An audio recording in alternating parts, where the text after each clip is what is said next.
Sawadee ka. Greetings, ladies and gentlemen, and all esteemed guests, and all of our wonderful partners and online audience watching in the live. Welcome to Southeast Asia Trade and Development Forum 2024. My name is Zoe Coppin, and it is my great pleasure to be your MC and host for today. As you all know, ladies and gentlemen, right now we're currently live in Facebook, the International Institute for Trade and Development page, and also we're live in YouTube, ITD Live. The increasing prominence of artificial intelligence, or AI, in international business and trade was a recurring theme at the 2024 World Economic Forum, WEF, meeting in January. Global leaders discussed strategies for economic rebuilding, fostering growth, and ensuring the responsible utilization of AI. The TradeTech Initiative, launched at the WEF, emphasizes the collaborative use of technology to bolster global commerce, with AI identified as a potential catalyst for making trade more efficient, equitable, and sustainable. Subsequently, the inaugural TradeTech Forum, held in February 2024, alongside the World Trade Organization Ministerial Conference, specifically addressed the role of advanced technologies, including AI. The international trade and consensus emerged that AI is poised to transform global business and trade. However, the optimal approach to harnessing its potential for a more efficient, inclusive, and sustainable global trade ecosystem remains to be determined. As the leading research and training institutes on international trade and development issues, the International Institute for Trade and Development, or ITD, was inaugurated on May 1st, 2002, during the Midterm Review Conference of UNCTADX, hosted by the Thai government, recognizing AI as an inevitable major trend. ITD aims to explore the irrelatable and potential impacts of this advanced technology on international trade and development issues. Consequently, ITD is honored to announce our annual Southeast Asia Trade and Development Forum. As you all know, the title Trade Thrives, AI Drives. The forum will delve into the multifaceted impact of AI technology on international businesses, trade, and development in Asia, with a particular emphasis on regional perspective. A central theme of the forum will be identifying strategies for the regional to leverage AI's potential in the most constructive, efficient, inclusive, and sustainable manner. Additionally, the forum will address potential negative impacts of AI technology and explore effective migration strategies. Now, ladies and gentlemen, next I would like to invite on the stage to give the opening speech. Next, I would like to invite Mr. Supakit Charan-kun, Executive Director, International Institute for Trade and Development, ITD, Ministry of Commerce, Thailand, to give the introductory remark. Ladies and gentlemen, can we have a big round of applause?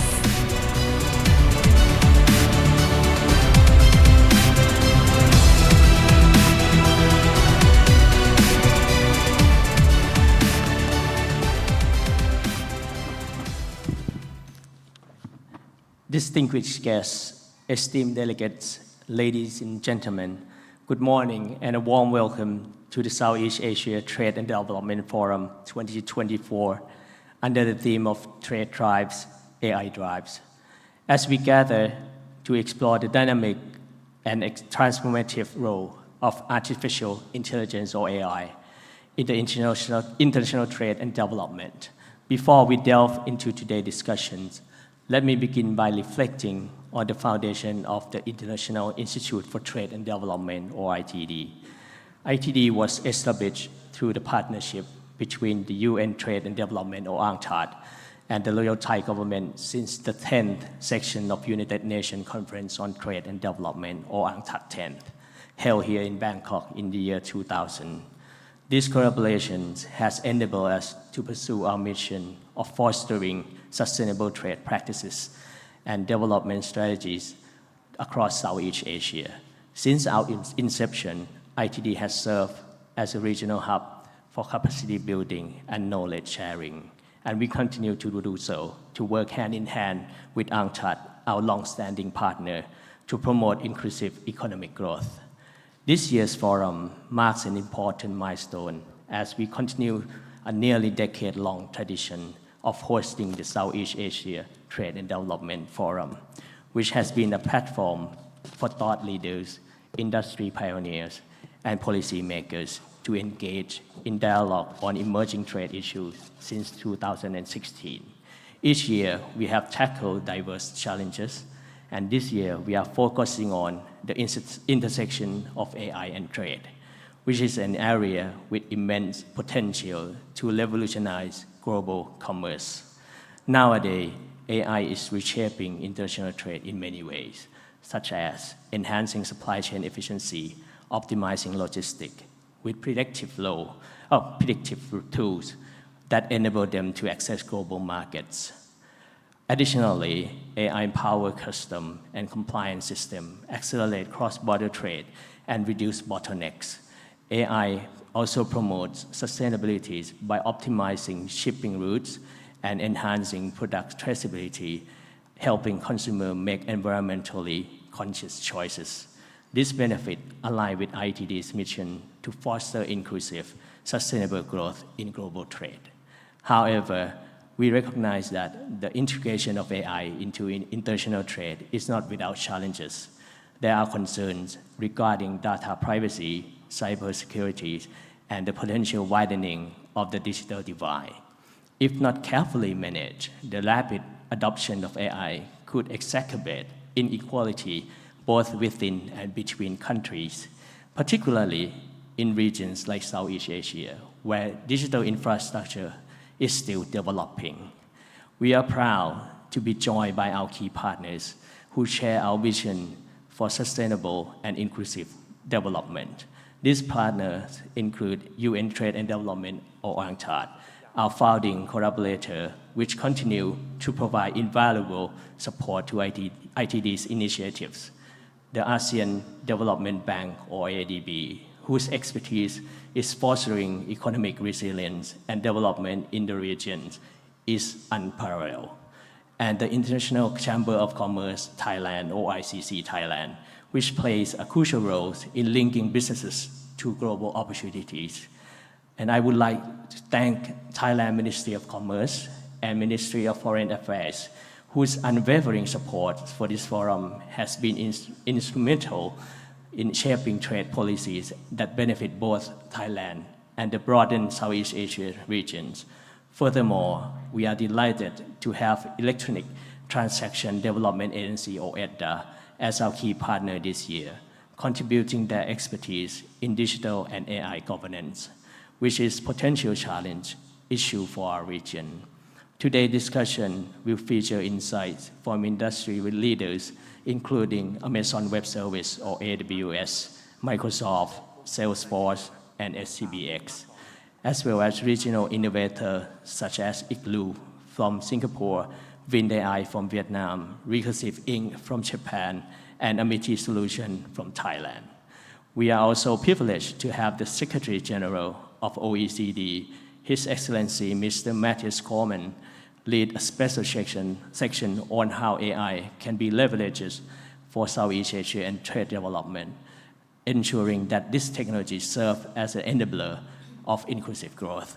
In addition, we are honored to have His Excellency Mr. Pichai Naripthapan, Thailand's Minister of Commerce, who will deliver a keynote speech on the implications of AI technologies in Thailand's trade and development during the afternoon section of today. His perspective will surely offer valuable insights into Thailand's strategic direction in the AI-driven era. Finally, I want to reaffirm ITD's commitment to fostering collaborations and knowledge sharing in the region by bringing together thought leaders, innovators, and policymakers We aim to drive meaningful progress in trade and development. With almost a decade of hosting this forum, ITD remains dedicated to ensure that trade continues to thrive while embracing transformative power of AI for the benefit of all. Thank you very much, and I wish you a productive and inspiring day at this forum. ขอบคุณครับ Thank you so much, Mrs. Supakit Jarankun, for your starting off our event with a wonderful introductory remarks. Now, ladies and gentlemen, next I'd like to welcome another very important person to the stage, and that is Professor Dr. Somkit Lertpaitun, Chairman of the Board of Directors, International Institute for Trade and Development of ITD, Ministry of Commerce, Thailand. Ladies and gentlemen, may we have a big round of applause.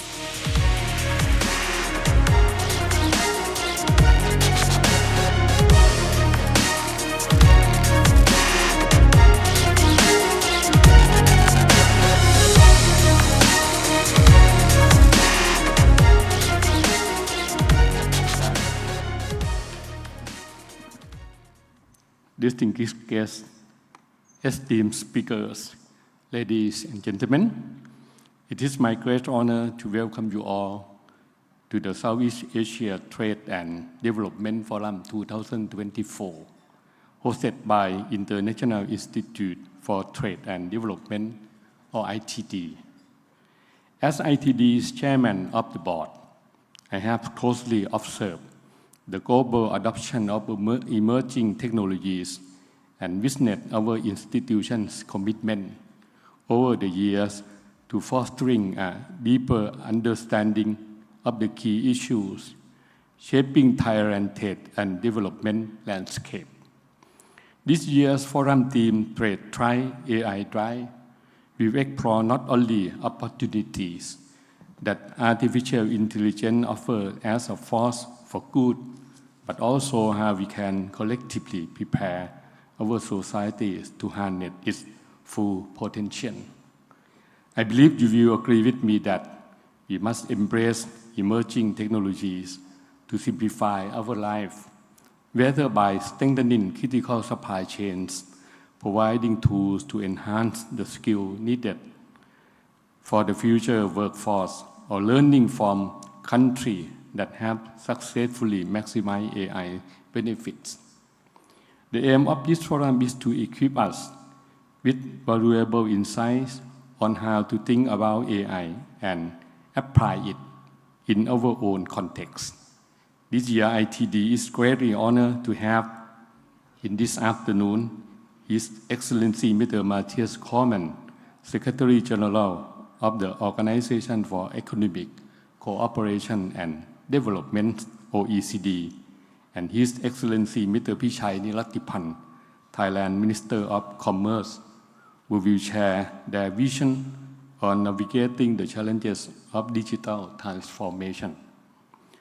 Throughout today's program, you will hear a blend of policy insights from top decision makers, innovative perspective from Southeast Asia's rising startup, and discussion at the intersection of technology and sustainability. Once again, on behalf of the International Institute for Trade and Development, I warmly welcome each of you to the Southeast Asia Trade and Development Forum 2024, and I wish today's event a great success. Thank you. Thank you so much. As you all know, ladies and gentlemen, I would still want to ask for Professor Dr. Somkit Lertpaitun to still please stay on the stage. As you all know, ladies and gentlemen, we are officially going to kick off our event in a short moment.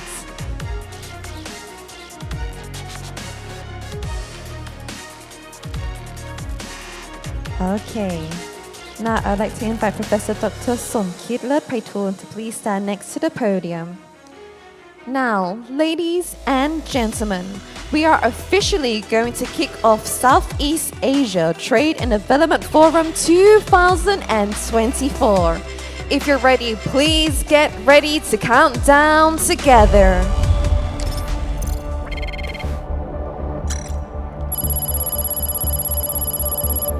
5, in 5, 4, 3, 2, 1.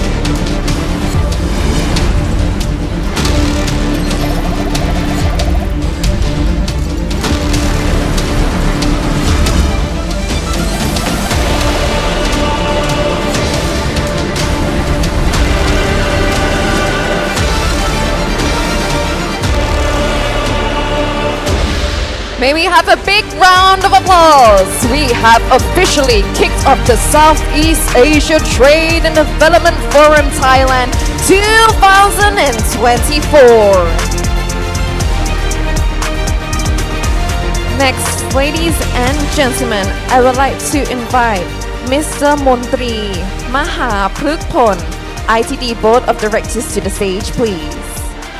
Next, may I please invite Dr. Dam Sukhonthasak to the stage. She is the ITD Board of Directors. And next, may I please invite Mrs. Pitladlak Yukgasem ITD Board of Directors to the stage, please. Next, may I please invite Mr. Kapat Nimman Hemin, ITD Board of Directors to the stage, please.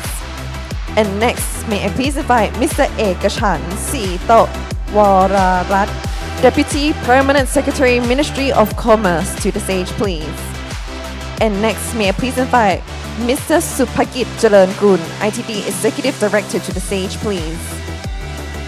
Next, may I please invite Mr. Witmon Pankong, ITD Deputy Executive Director Academic to the stage, please. And next, may I please invite Mr. Panuma Thepthong, Deputy Executive Director Management to the stage, please.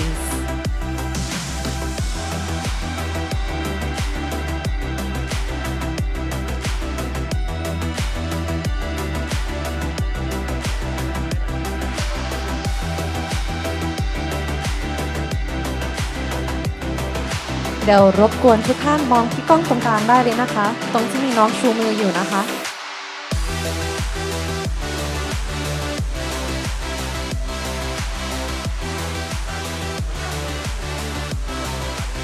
ขอเรียนเชิญคุณสาวินีด้วยนะคะขอบพระคุณมากค่ะ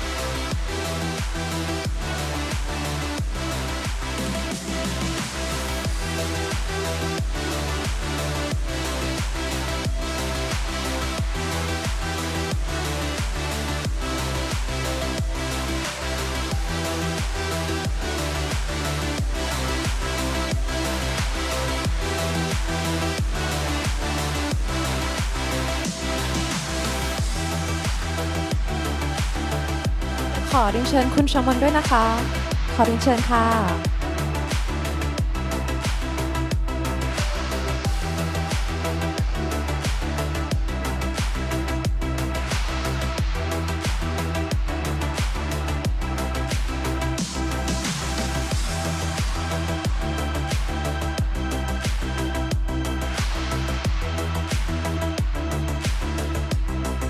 เดี๋ยวมองต้องตรงกลางได้เลยนะคะ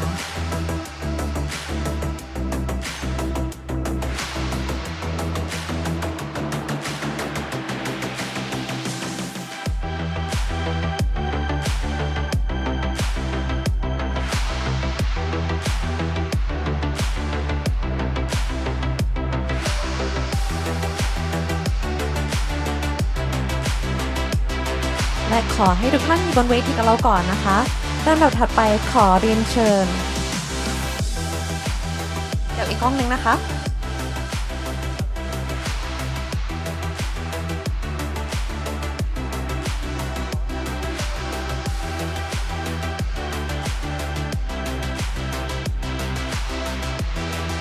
Next, may I please invite Mr. Anut Mehta, ABD Country Director, Thailand Resident Mission to the stage, please.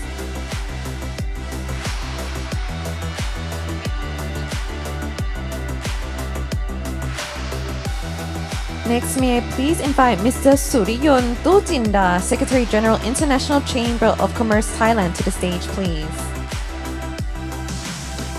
Next, may I please invite Miss Ying Chittipattanakunchai, Chief Service Officer of Sky ICT, to the stage, please. Next, may I please invite Mr. Masir Suravik, Head of ASEAN Government Affairs Microsoft, to the stage, please.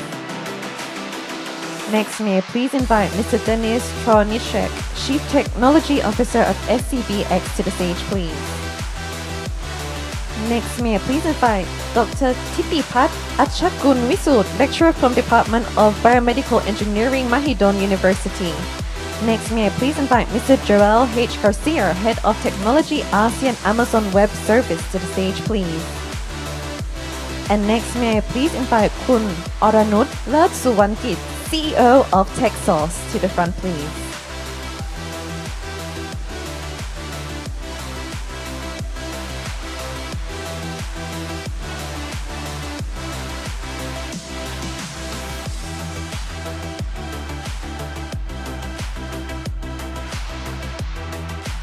Next, may I please invite the representative from Angshan to the front, please.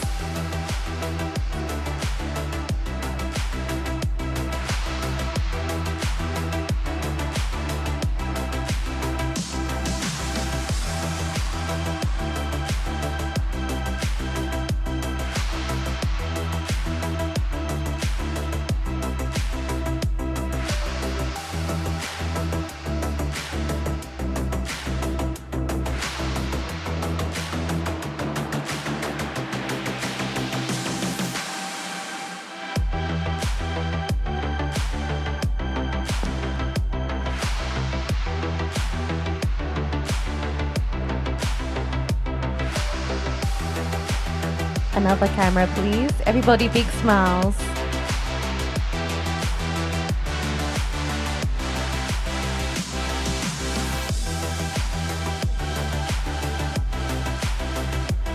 And now we're having a video shot.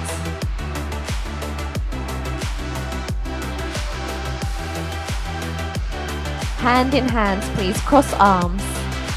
เดี๋ยวไขว้มือนะคะ One more shot. We'll take a photo and then a video. เดี๋ยวถ่ายภาพและถ่ายวิดีโอต่อเลยนะคะ Big smiles.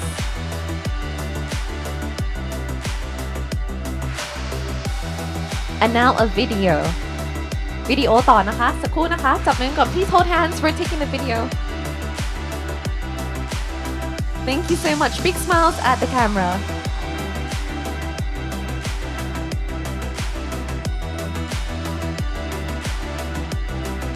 Thank you so much. Can we have a big round of applause?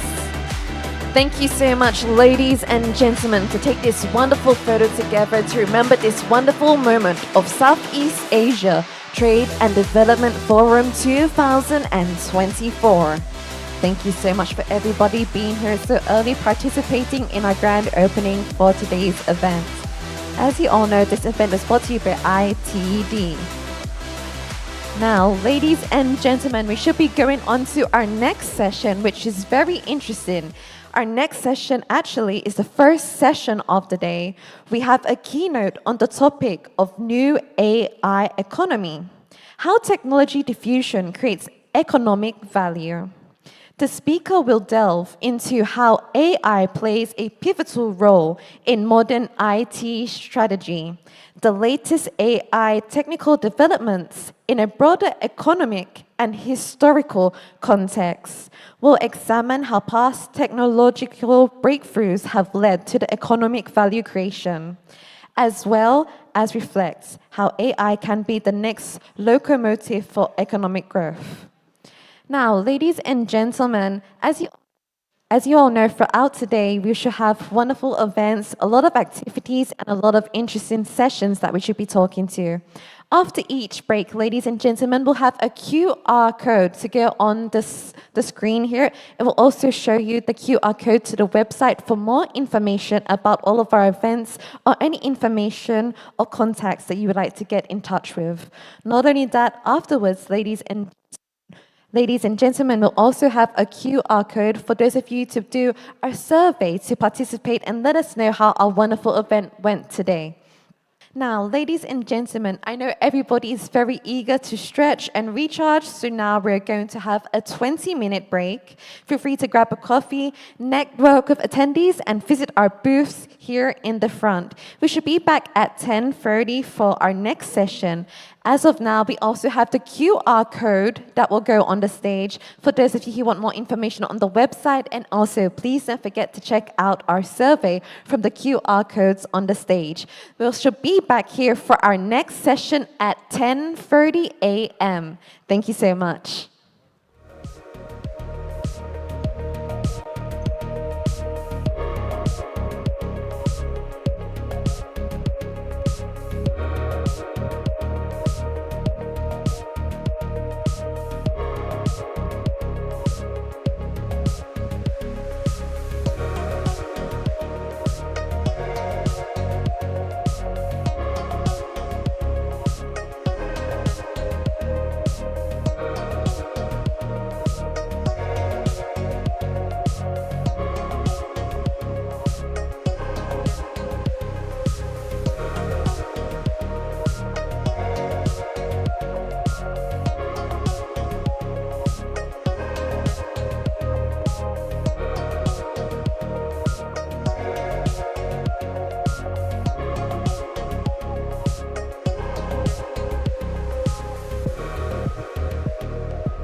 Ladies and gentlemen, welcome back from our short break. First and foremost, before we go on to the next session, for those of you who are already here, we have the QR code here on the screen for the online questionnaire. Please make sure to scan and do the survey for us. Thank you so much. สำหรับท่านใดที่มาถึงแล้วนะคะขอความกรุณาด้วยนะคะส่วนท่านใดที่นั่งแล้วกรุณาสแกน QR code ฝั่งนี้นะคะของเวทีเพื่อทำ questionnaire survey ของเราด้วยนะคะขอบพระคุณมากค่ะ Now, ladies and gentlemen, I hope everybody had a refreshing break and enjoyed connecting with fellow attendees. I saw a lot of people chatting with each other. As you all know, our next session of the day, in today's interconnected world, the role of artificial intelligence, or AI, has significantly expanded across every economic sector. Undeniably, AI has created both opportunities and challenges for global trade and investments. Understanding dynamic inventions such as AI is increasingly crucial for keeping pace with technological development, particularly in regions that are highly integrated with international trade and investments, such as Southeast Asia.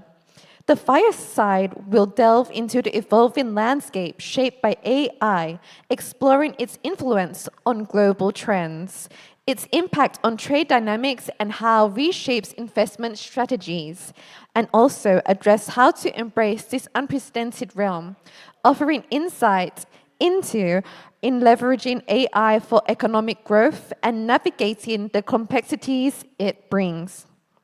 As AI continues to revolutionize industries, staying informed and adaptable becomes essential for thriving in the global market today. To guide us through this exciting session, I'm pleased to invite our speaker on stage. Next, I would like to invite Mr. Denis Stroniczek, Chief Technological Officer from SCBX, to guide us through this important conversation. Can I have a big round of applause? Next, I'd like to introduce our moderator for this session, Dr. Titipat Achakgun Wisud, lecturer from the Department of Biomedical Engineering, Mahidol University. Let's dive into this insightful discussion. Gentlemen, the stage is yours. Can we have a big round of applause one more time? Hello, welcome everyone to the fireside chat with Mr. Dennis. So Dennis, I would like to start. You are the CTO, like Chief Technology Officer of SCBX, which is like the mothership of financial technologies. I would like to start with like your role in terms of technology, and also I would like to see how excited are you in like the AI space. Thanks, Shu. So let me start with the excited part. I'm very excited. I'm still very excited. Even though if you look at hype cycles and all of that, it's going a little bit down. But I'm excited because I think we have not seen yet the full impact and the full breakthrough of AI. We are just scratching at the surface of commercial use cases of impact that's actually happening, right? So that's why I'm excited for a very long time, but I'm still excited, and I think we have a lot of interesting times ahead of us, right? So in terms of my role, for those of you who don't know us, SCBX, we actually, our heritage is SCB Bank, but we started about 2.5, 3 years ago on a journey to transition ourselves into a financial services technology group. As of this, we have a number of subsidiaries. Obviously, the bank is still there, but we do other things in digital lending and other things around. In terms of my role, I sit at the group. And actually, my role is basically relatively simple if you look at it. I'm there to drive change. I'm there to drive synergies. I'm there to help to drive technological change and also part of the AI change. So I have a team at the top, but most of what I'm doing is getting people together, figuring out how we drive innovation, how we drive new things. We also have, like, particular on data and AI, we have a subsidiary called DataX, which is specifically dedicated to that. I sit on the board of directors of that subsidiary as well, along with TechX and some of the others. So I'm a change agent. I'm trying to help to drive change from technology, from cloud, from cybersecurity, but also enabling part of AI and bringing that together. So that's a little bit about my role. And yeah, as I said, I'm very, very excited about the next few years that we have ahead of us and at the moment. Nice. That's very cool. So yeah, when we talk about AIs, right? Like we typically look into like the development of AI. So since well, when I was a PhD student in like 2010 and 12, like we have deep learning coming up, like go over like the traditional AI, and then now we have ChatGPT in 2022, which is like a great era that we can access this AI really easily, right? Like, have you seen in the industry side, right? On the industry side, like, what changes, right? That industry goes through, like in this era. Maybe I can. I want to see like your perspective on like the traditional AI era, maybe like the deep learning eras, and then going through like within like, these couple of years, like what have you seen changes throughout the industry, and how people like adapt the AI to use in the industry?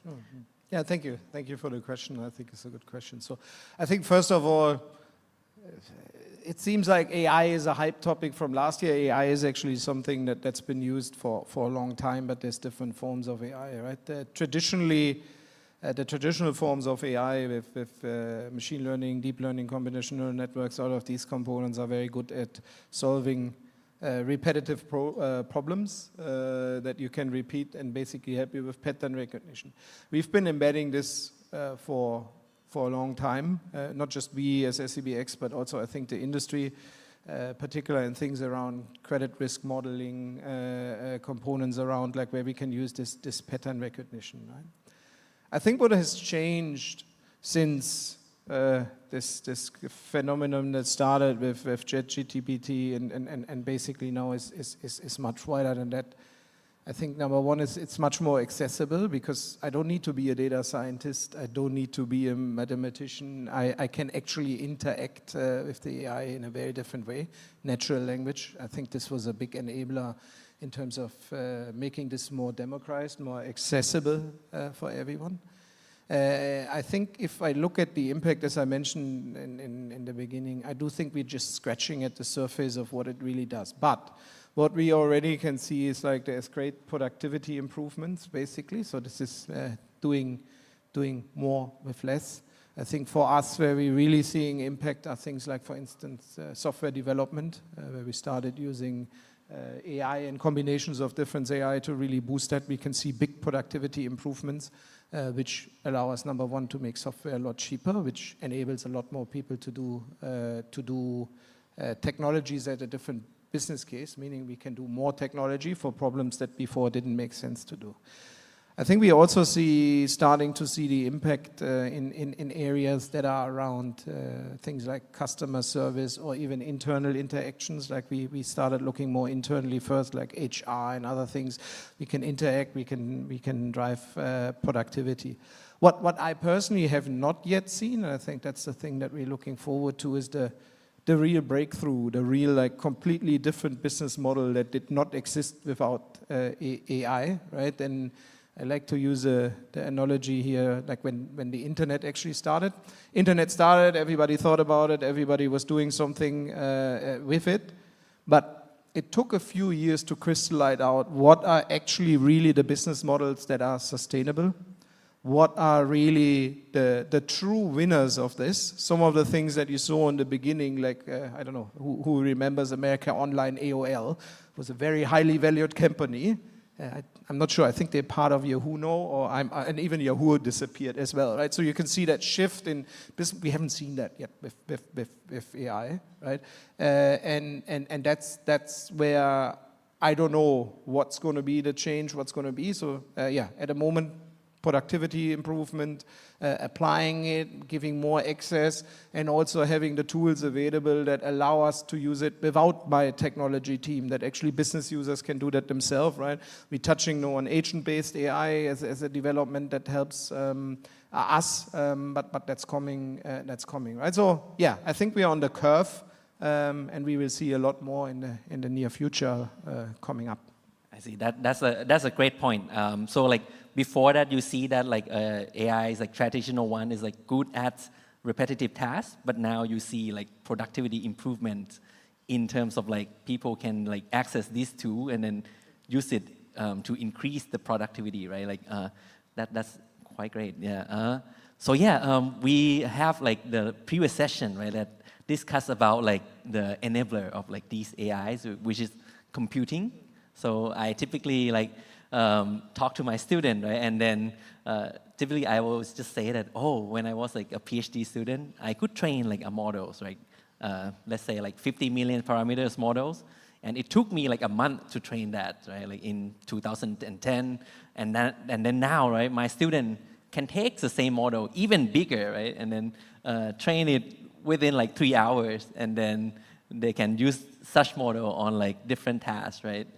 So what's your view on like this increasing capability of like compute, right? Like compute that they have been increasing, and like how does that impact maybe like today's, right? And then maybe like look into like a few years later, like what you see in terms of compute, and like will that enable like different more productivities that are coming? Yeah. So I like to quote the CEO of NVIDIA here, who recently said in an interview, we're actually experiencing the Moore's law, but squared at the moment in terms of the development, right? And for those of you who are not familiar with Moore's law, this was that was basically saying every couple of years the capacity of microchips will double up. But what he's saying is we're seeing that speed, but at squared, so exponential basically compared to that. And I think we can all see how quickly these capabilities have been developing over the last couple of years. When we think back when we all, probably, maybe not all, but most of us tried to get some access to GPT 3.0 when that was actually launched, who went from 0 to, I think, 100 million users in a very, very, very short time, and to where we are now, where actually at the flick of my finger from my phone, from wherever I want, I can actually use all different types of models and help me. So I think that model development has taken significant development of capacity, capability, right? I think we very intensively looking at this for the last, since basically GPT, and it's just incredible, right? And even tech gurus like Bill Gates, who I think ask OpenAI, once you can pass a certain biological exam, you come to me, I think it's going to take you 5 to 10 years. I think it took them 8 or 9 months, basically, right? So this is real, right? How are we looking forward to that? But this comes at a cost. I think Google just published that their CO2 footprint went up 24% compared to 4 years ago. And the reason for that is the actual compute behind it, right? Building the data centers, building the capacity. It also was in the papers, I think a week or 2 ago, some rumor around OpenAI reconsidering their partnership with Microsoft because they can't get enough compute to train their models to run all of that. So there's an infrastructure constraint that comes along with it, but a constraint always gives opportunity, right? I think particularly here in Thailand, but overall in ASEAN, we're seeing a lot of investment into data center capacity, right, which enables a whole ecosystem of development around these data centers, right, which are fundamentally there. Because in the end, if you think what's going to help to develop, the models are getting better, but I think similar to what I mentioned earlier, that in the beginning the internet service providers were the big companies like America Online, whoever else. I think the actual model will become smaller and smaller in the equation. What becomes more important is the compute and the data.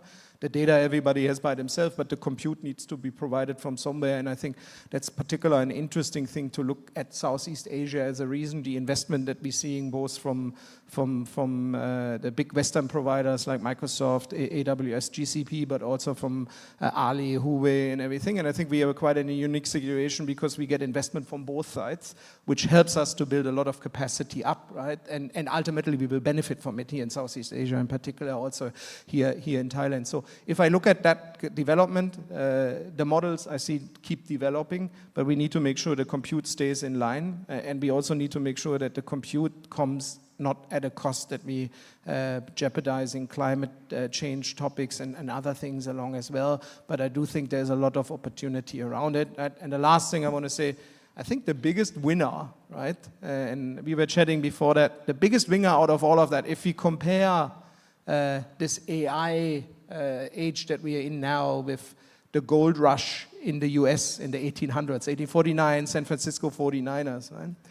There were a lot of people trying to dig out gold, right? But the people who really made the money provided the infrastructure, the trains that stretched across the US, the people that sold the shovels basically to dig out, the people that provided the routines, because for them it was not about luck whether it worked or not, everybody needed to use them. So that's why for me the biggest winner out of all of this are companies like NVIDIA and others who are actually providing the core component that's not easily replaceable to do all of that. And you can see that if you look at the stock price of NVIDIA. Unfortunately, I did not invest in NVIDIA early enough, but I think you can see a lot of value created from that one. So there is another area that can profit from that you can look at. Right? That's amazing. That's a great analogy on like gold and shovels. Yeah, I love to chat with Mr. Dennis on that. Like we can make analogy on compute to gold, and then we could do a lot more things, right, after getting that gold. So yeah, like in terms of like Southeast Asia region, right? Like you have mentioned that like we could do quite a lot, right? Like so, and on the other side, right? Like in this year, right? When we talk about like the trade and AIs, people have discussed a lot more, right? In terms of trade with AI, in terms of like data sharing, compute, and then a lot more, right? Like technological enabler for using like that technology to help drive the trade, right? Like what do you see opportunities in terms of like Southeast Asia? Like can we as a group or as a all the locals or all the countries can work together to like enable some or drive some innovations within the region? Yeah. So I think there's many opportunities, right? So because there's a couple of commonalities between the countries in Southeast Asia. Number one is, with the exception maybe of Indonesia, and Vietnam is pretty big as well, but there's a lot of countries with I would say, a medium to a large set of population, but who also usually need a local language to interact with, right? And developing something for local language might be something that's common. So it's the niche solutions. It's basically looking at it with maybe the considerations that you get from the big companies that come from the outside, either from US, Europe, or from China. Basically, you might not get that part. So there's an opportunity there. Number two. In terms of opportunity, I think we have ASEAN, we have a lot of collaboration. We also see, like, if I take a parallel, there's more and more international payment links between different countries, etc. So if we can establish something similar in terms of enabling data to be shared, data to be used, because the data is actually not the oil, but let me quote Piyush Gupta here, the CEO of DBS. He said it's the air that everybody needs, the data. So whatever we can do in terms of infrastructure sharing with that, enabling that, we need a lot of governmental support for that from public sector, because else no one is going to share, and there's a lot of sensitivities around that have to be considered. So the collaboration between that is there as well.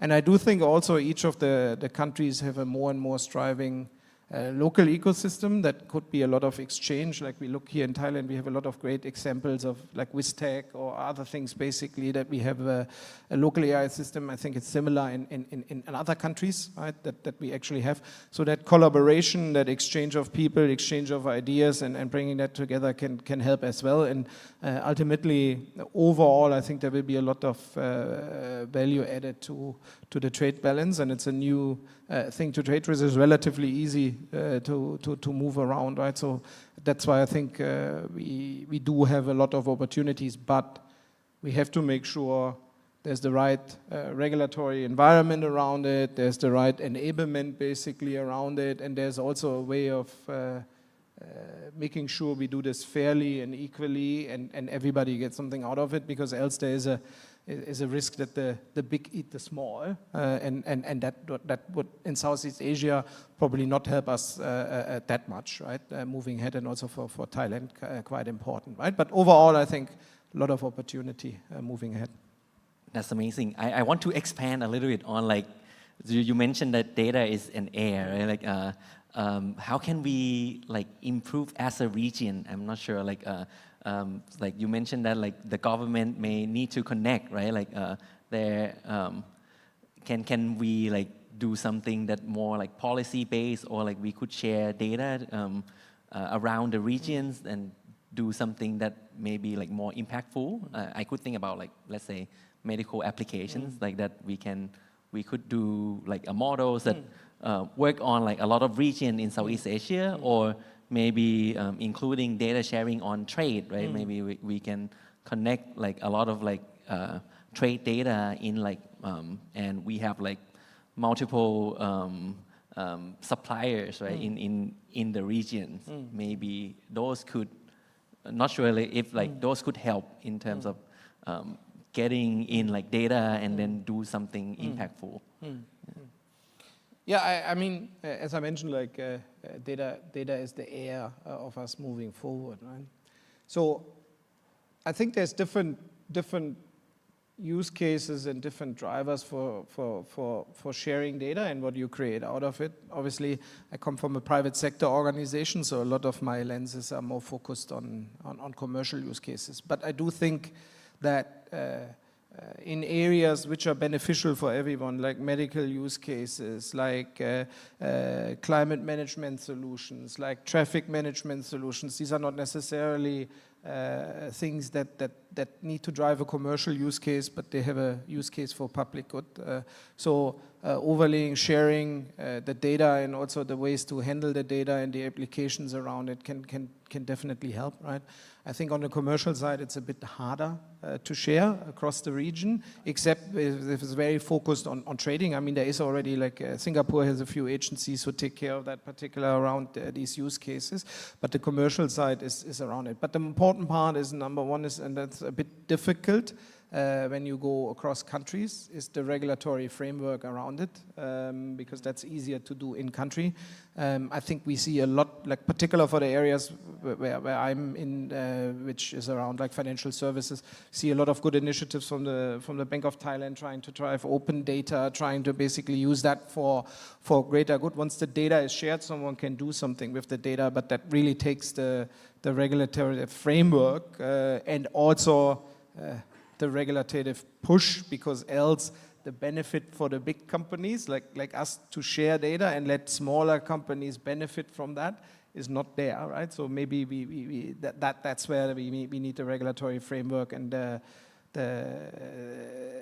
government drive to basically incentivize it, right? But I think it's different for commercial use cases compared to non-commercial use cases, research and general development. I see. So that could be like a lot of opportunities on like non-commercial side. But for commercial side, we need to think a bit more, right, on data sharing. That's totally agree. I mean, their involvement, right? Like suppose like we are talking about like the trade. There are a lot of like stakeholders that are in the framework, right? Like including governments, including like companies. And then maybe the public and private sectors. Do you have like any suggestion on how like they should collaborate in terms of like putting on like regulations or like discuss more on like on anything that maybe like can drive the small or startups or maybe like a larger groups, right, on collaborations? So is a good question, right? But I think number one is in order to have a startup environment, smaller companies working in, and there's lots of different use cases in trade scenarios that you can actually think along the full chain. Is number one, like, there needs to be some thought of open data sharing, data availability, because for AI use cases we need data. Without data, it's not there, right? So the benefit of the big players is always we have the data. The smaller players can benefit. But we can see in a lot of countries when we open up the data that there is a striving startup and then developing into new things, completely different use cases on data, particular on an aggregator view, right? There's a lot of aggregator use cases where you bring back together different sources of data and then think about how you can use that to improve trade efficiency, to improve transport efficiency, to improve supply chain, basically, to look at that, right? So there's lots of opportunity there, but it comes back to the ability to make the data accessible and interchangeable, basically, and then that can develop around it. The other angle to it is obviously how trade can trade people, different technologies, different things between countries to enable that, right? I think we should think about that part as well as the knowledge exchange and the technology exchange will help to foster new ideas and maybe also localize some of the ideas and bring up new things along the way.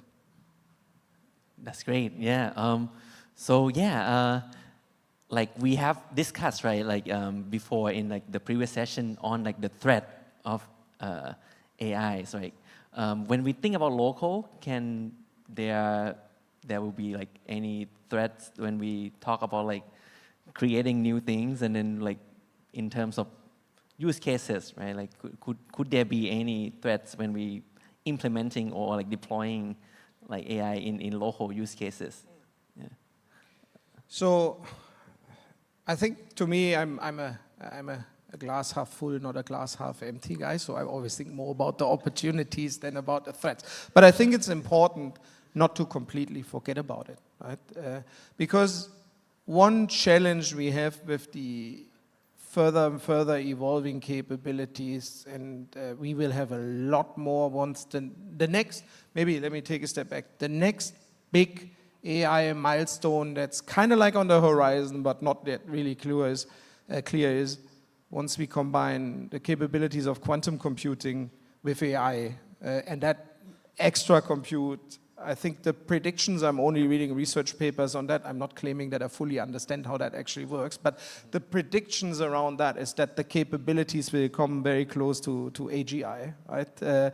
Which means we will even less understand what's happening. So what are our threats, basically? I think there's a general societal threat that we have to think about, and we can all think about like a skill that was very valued by my dad and by my mom when I was a kid, and that was map reading, because my mom wasn't that good at it, and my dad always complained about it when we drove to Italy or somewhere. The map reading skill was a very useful skill. I think no one can read maps anymore, right? And you actually don't need it, right?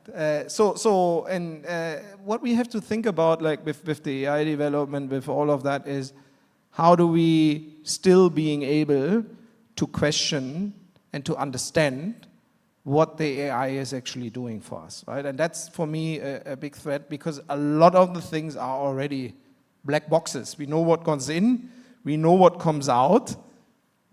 It's very difficult to understand why it did a certain thing in the way it actually did. So the more we become dependent on AI in whatever use case, I think we have to think about how do we make sure we maintain the skill set to actually control it, right? Now it's okay, you use Google Maps or Waze or whatever else if you need to go somewhere, but what happens if your phone battery is all of a sudden empty? You're kind of like helpless and lost, right? Because we also lost the skill along the way with remembering where to go because we just follow the GPS. And I think that's something we have to watch in terms of threat from the AI perspective.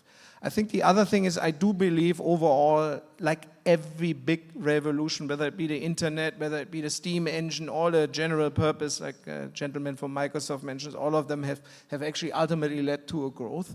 But we also have to think about like how do we structure education, how do we structure overall the workings of doing, because the more role the AI will take, we need to learn differently, right? The kids today, my son is 10, he uses AI already every day, right?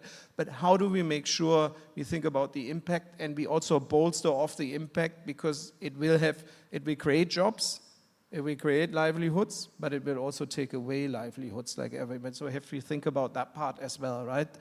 I don't believe that there is a threat like when we all of a sudden have the AI controlling everything, even though I have to mention we did a trip to the US specifically on AI. We visited Stanford, we visited a lot of the the MIT, but also like some of the tech companies working with the AI. The thing that made me think a little bit was the only person who said, actually he think it is possible that we have this Terminator Skynet thing, was a professor at Stanford. No one else. So that thing, I personally don't really believe into it, but I would think that someone who dedicates all his research in one of the best universities in the world sees that as a threat. We should consider that as well, right? But overall, for me, is more opportunity. I think AI will level the playing field a lot. It's easier to build up new businesses, to basically do new things, because you don't need that heavy capital investment to start with. A lot of this will help us, whether it's technology, software development, whether it's customer service, whether it's anything around that you can actually scale up a lot bigger. So the opportunity for me is bigger than the threat, but we should not forget about these components that we still have to think how it actually works. I'm a strong believer that we're going to figure it out, because we have figured it out with everything that was there, but we do have to watch it and not just take it at face value without thinking about these things. That's amazing. Yeah, like we should think a lot, right? Like on like how we train maybe like the next generations, because like we're gonna have like so much tools, so much AI accessibility to like the platform, right? Like, and people can access it easily. So yeah, I totally agree that like we should think about it like a lot. Yeah, and also agree that maybe I'm like a positive believer that maybe we can figure out on like not having like on the Skynet way of ending, but yeah, maybe like the more or like the positivity side. Yeah, I guess like yeah, maybe like we can wrap with like some of the current applications that you are seeing, right? Like that people are implementing. I know that SCBX has contributed a lot in terms of like Thai language. We have like Typhoon models that is like a large language model for Thai, and then a lot of like SCBX subsidiaries has done like a lot of like AI models that share to the communities. Have you seen like any impact from like different players in the regions, and like what's future that you see, right, in terms of like if we build tools together, can we thrive as like a region? Yeah. So maybe let me start off with like what's currently on the implementation edge, meaning like things that we're going to have up and running in the next, like let's say 6 to 12 months, some of them maybe only a month, right? So one big use case we're seeing across is using LMM to have access to structured information and basically move that. So use cases of that, we have legal use cases going through our contracts, make it very easy for our legal department to figure out like which are standard clauses, which are not, access to our own policies, access to our regulation. This can be all structured, and that is currently being implemented, and we see a lot of benefit of these kind of use cases, right? I think what's coming very, very soon is what we call agent-based models. So that's actually an AI that stands by itself. It's a combination of an AI that interacts with someone, and it can be another agent, on natural language, but leverages some kind of workflow in the background, basically, that allows you to work through. These are typically functional focused agents, and we're moving into, or we will see a lot of them hitting production very, very soon. So when you, I don't know, ask for your loan, you maybe just chat with an agent. Actually, obviously there needs to be the right control mechanisms around it, but that's basically on the edge of coming in the next couple of months. And I think we will see this, not just, I'm very focused on financial services because that's my industry, but you will see that when you visit your doctor, when you book your air ticket, when you go wherever else, right? All of these things will be basically there to help you with that in the next couple of months, right? So I think these are some of the things that we will see very, very soon. And again, these are all great productivity boosters, but not yet fully disruptive new business models. That if I would know what it is, I wouldn't tell you today probably, but that's basically the next thing we need to look for. How about robots, like that maybe help you on assisting you on things? Well, I saw the Tesla thing, right? The Tesla robot.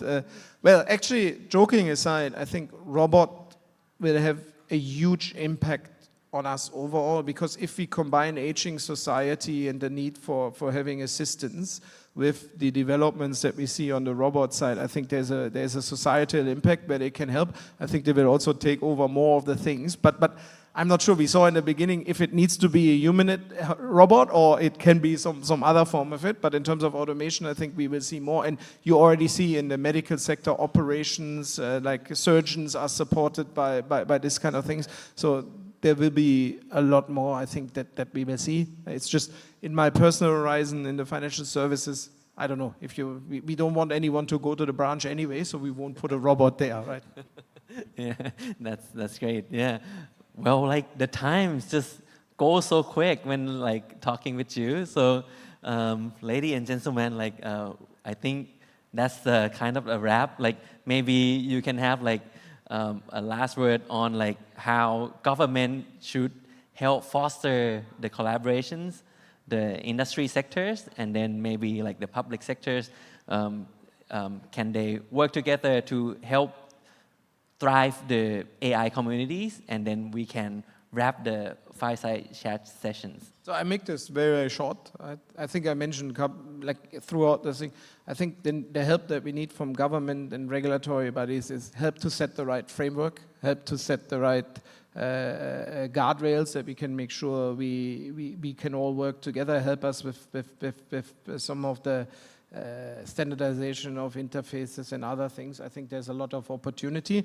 It's hard to understand now. It's a very tough job to call because it's all new, it's all fluctuating, and the wrong decision could make a lot of impact. So it's a hard call, but I think the private sector and also the startup sector inside that, both the big players and the small players, will benefit if there's some guardrails around the playing field.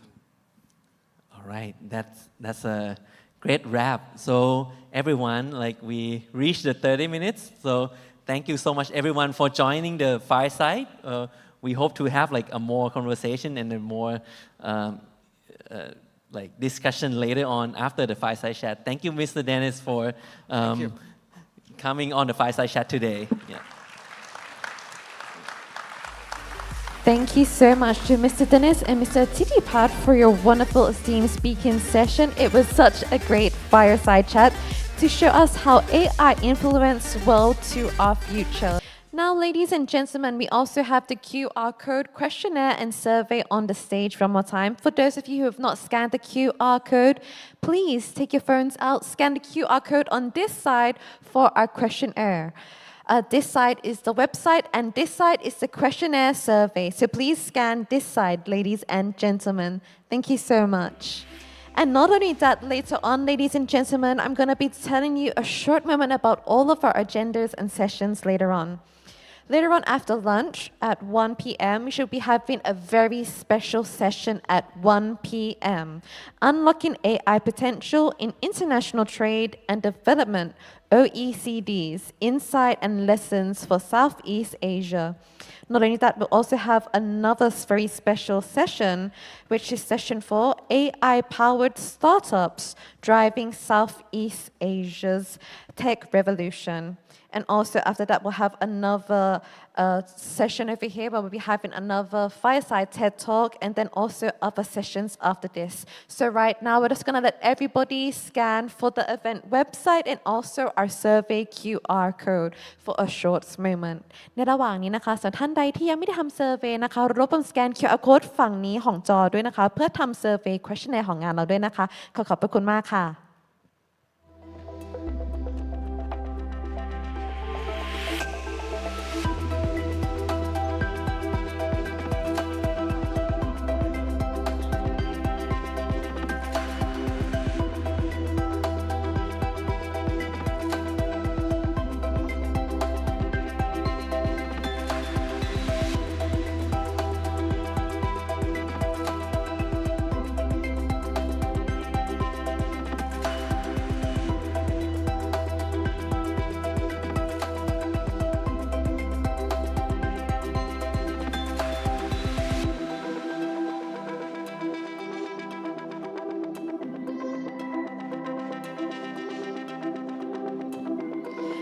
Next on our agenda, ladies and gentlemen, we'll be having a lunch break. Lunch will be at your service at the lower lobby floor. We hope you have a great lunch. Our next session is going to be a very special session on unlocking AI potential in international trade and development. OECD's Insights and Lessons for Southeast Asia starting at 1 p.m. This session is very special, so please make sure everybody is back here at 1 p.m. sharp. Thank you so much, and we'll be having a wonderful lunch, and we'll be back again here at 1 p.m. Thank you so much. Have a wonderful lunch, ladies and gentlemen.